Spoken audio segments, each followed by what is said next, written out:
and you've always kind of been the type to spread out and kind of have your hand in, like we said earlier, multiple cookie jars. How did that flying for a couple of years that you did over there, flying the Astra, how did that transition into working for what we call Sandpiper Regional?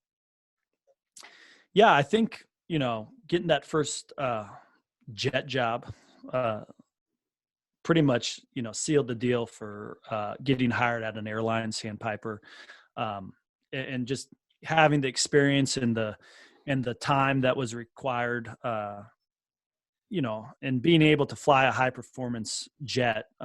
It's, that I think set me apart from the other applicants that were trying to get a job, because I think this was around the backside, the tail side of the big economic downturn, in 2008, 2009, 2010 and that's when I started looking for a job at the end of 2010. And I think it was allowed me to get hired at Sandpiper, to be honest. I mean, I don't think I would have been hired without it. Yeah. Because there was no airlines being hired at that time. The only other airline that was hiring was Great Lakes. Ah, yeah. Great mistakes. Yeah. Some of the many, aliases. Yeah.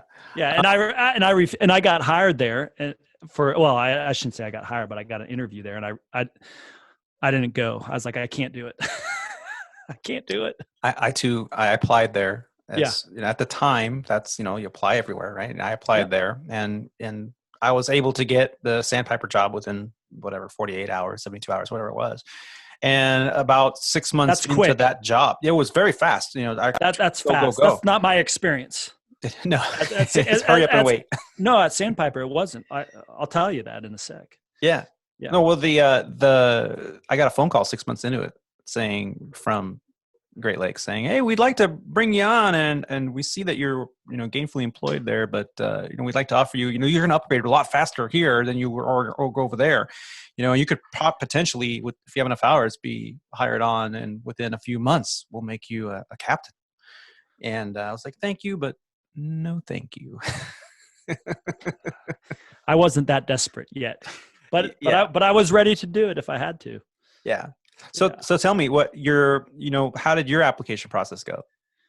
I don't know. It was the fall of 2010. Nobody was hiring at that time, and or very few people, I should say. And I applied to Sandpiper, waited 2 weeks, didn't hear anything back. And I'm scratching my head, and I'm like, I think I'm pretty dialed in for a brand new FO positions. I'm like, how much experience do they want to call me? Like, I mean, I've got above the minimums, and I feel like I'm experienced. So all I did was, I went online and I went onto their website, and I just kind of started clicking around, and I found an email for somebody in hiring HR. I don't remember what it was. But somebody's email was on the website, and I just emailed them, and I'm like, "Hey, I think I applied." Well, I said I applied. I think I'm qualified for this position. I'd really like to work for your airline. But I haven't heard anything back. It's kind of like, what's up? Yeah. And within 24 hours, I got a response and said, "We just moved your resume or your application to the top of the pack. You'll be hearing from somebody tomorrow." Wow. And I got a call, and like 3 days later, I was doing a interview down in at the headquarters, and got the job out of a interview pool of, I don't know, a dozen. I think maybe 4 or 5 of us got hired that day. So that's great. Yeah, it was great. Yeah. I almost didn't make it to the interview. What? You'll like this one. So they set you up with the hotel. They give you very direct, exact instructions. So I printed off the instructions. Go here, get on the white van at 06:30. It'll take you to the hiring headquarters. Go check in, blah, blah, blah, blah, blah. So I go check in at the hotel that they set up. At 0600, I'm down there waiting for the white van. And all these pilots start funneling in at about 6:15 in the morning. And I'm looking around and I'm about as green as they come, and I'm talking to them, and they're all waiting for a van too. So the first van at like 6:20, 6:25, a white van pulls up and they all hop on the white van. And they go, "Aren't you coming?" And I go, "Yeah, I'm here for an interview with Sandpiper." And they go, "Oh yeah, come on in." Uh,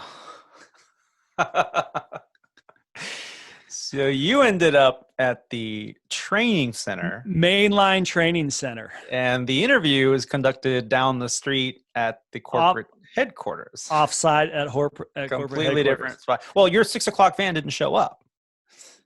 Well, no, I was like 5 minutes before the other van that I was, okay. I jumped the gun. They So were you got all in the white wrong vans. van. Yeah. And so I go down there and, boy, I ended up in the training department for our airline there. And, somebody in the training department took pity on me, and she drove me in her personal car. She goes, "Honey, let me just drive you in my car and get you to your interview." And she took me and she's still there to the day. And she took me and drove me over down around town and down the block or whatever. And she took me to where the interview was. Yeah. And I rolled in like 2 minutes before I was supposed to be there. On time. Yep, on time. Oh, on man. time is on time. Half a heart attack there, but yeah, on time. Well, that's a great story. Yeah. So you ended up there at Sandpiper for a little over 3 years, and that's where we met. And yep.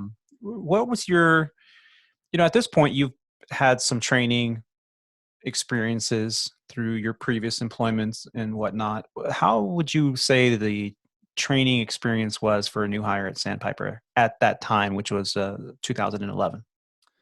Intense, hard work. I think that was some of the toughest training that was probably out there. I couldn't see it being any tougher. Yeah. And it had a reputation for being tough. And I think you know that. And I think right around that time, like a year or two after I started, I think things were starting to taper off and get a little easier and a little more laid back. But it was intense. It was a lot of work. Yeah. So you got on before the AQP program. I was on about a year and a half before AQP, if I remember right. Yeah. Yeah. What's AQP? Advanced Qualification Program. Yep. Yeah. So everyone, it used to be where you sat in a classroom, you had to be there, and the FAA mandated that you were there from the start of the class to the end of the class. You couldn't leave early. You couldn't, it was timed, and you had to go over all the FAA approved material for that day 1, day 2, and so on and so forth. And so you were there, you had to go through all this stuff, and you went back to the hotel and you would study out of a book, and you had to pretty much read the next day's lesson on whatever system or limitation or aircraft procedure or whatever profile. And you had to do all this. And the instructors that you got, I mean, everyone was like looking for the gouge. "Oh, do you have the gouge on this guy? He's going to be my sim instructor. What kind of questions does he ask? And everyone was really fighting to get the information. So they knew what to study, because like the PTS, the PTS, practical test standards. Yeah. Right. Yeah. So you were always fighting to get the gouge on your instructor, because it's kind of like having the PTS or the practical test standard in front of you. You kind of get an idea of what can be asked and what can't be asked. That way you're not sitting there over studying a subject that you probably won't even see. So it was tough. And depending on the instructor you had, you're going to have a good time or a really rough time. And then they went through this AQP program, and the AQP program said, okay, here's what the student or the applicant is going to study. It's all computer based on a tablet or EFB or computer or whatever. And that's, they have to study. They don't have to rebuild the aircraft. Okay. They just need to know what they need to know. And everyone gets asked these questions. So it went from being a very broad question bank to a very narrow field of questions. And I think the training was more focused on what you had to know and less focused on the I got you questions that those check airmen and instructors loved asking in an oral. And so when you started, that was before this AQP program, the kindler, gentler training cycle. And then soon after you got there, we had switched over to the AQP program, and everyone kind of was on the same page, and the instructors couldn't just come out and ask you some off the wall question just to say, well, let me tell you how it really is, and to this day, I think, we've talked about it before in the show, the AQP program really does level the playing field for every applicant. Yeah, I'd agree with that. Yeah, it was definitely a step. You knew it was coming, I guess, is what I got out of it. It was kind of it was laid out a little clearer for you. And, yeah. I don't know. I thought it was. I think I don't really remember about the AQP. It's kind of like ongoing, continuing education, if I remember right. Yes. Whereas before that, it was more check ride, pass, fail, whatever. Right. Right. And this is like more trained to proficiency and continuing education. Yes. And it was always like every cycle would be a different scenario. It was more scenario based. That's right. Yeah. Kind of like you were talking about at the onset of the show, to get your instrument rating and then never be in the clouds, and here it's like, well, just answer the questions. What are the limitations? What are the rules? What do you have to have working on your aircraft before you can file an IFR flight plan and go fly IFR? Well, if you can spit that out, that's great. But now let's talk about a scenario. You go out to the airplane and this is what happens. What are you going to do? Can you bring in that knowledge? And if more of a scenario-based training is much more effective than to memorize some acronym or some shortcut way of what's tomato of flames or whatever you had to have, right? Yeah.